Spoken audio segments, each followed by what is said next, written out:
how long do you think it is before there is a catastrophic incident here? I mean, it could be any day. We've had 66 fire incidents just since 2008. Just recently we've had 3 pieces of falling masonry, any one of which could have really hurt someone. So there's absolutely no doubt, you know, this building has stood for nearly 200 years. It's had very little done to it.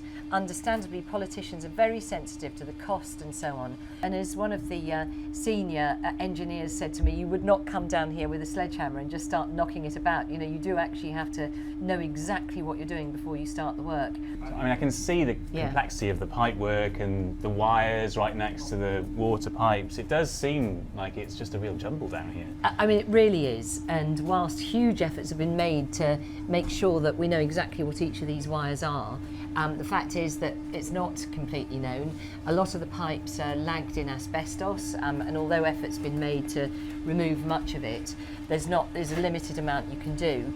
And of course, you know, until you can actually remove this wiring and start again, you've got the problem with electricity wires next to water pipes. Absolutely terrible. You would not be doing that today. And the pipes, I guess they all head somewhere, but we just don't really know where. Yeah, I mean, genuinely, a lot of them, we just don't know where they go. So what's in here? Well, we're going out of the lovely fresh air bit into the extremely hot interior now.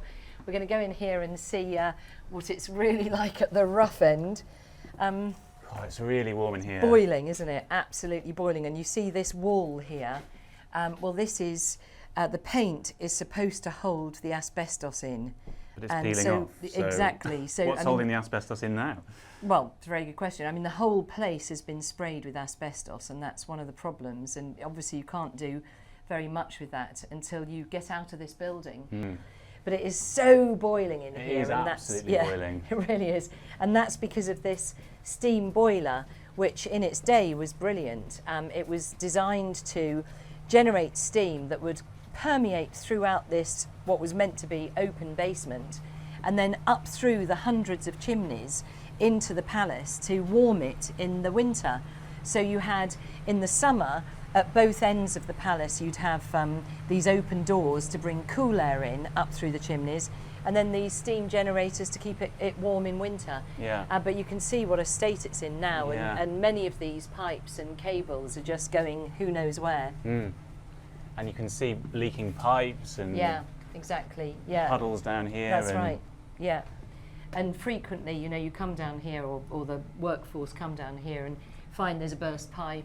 So we're going now down to the sewage ejectors that were built in 1888, and you'll see this little tributary here. This actually is rainwater. You'll be pleased to know. Reassuring. Yeah. So it's also a bit fresher down here, and quite a steep downward slope, and you'll see some nice drips from the ceiling. And in here is the original Victorian sewage system. That's right, yeah. 1888 installed and still in use today. Watch your step, it's very slippery down here, very wet from the rain. But it is only rainwater.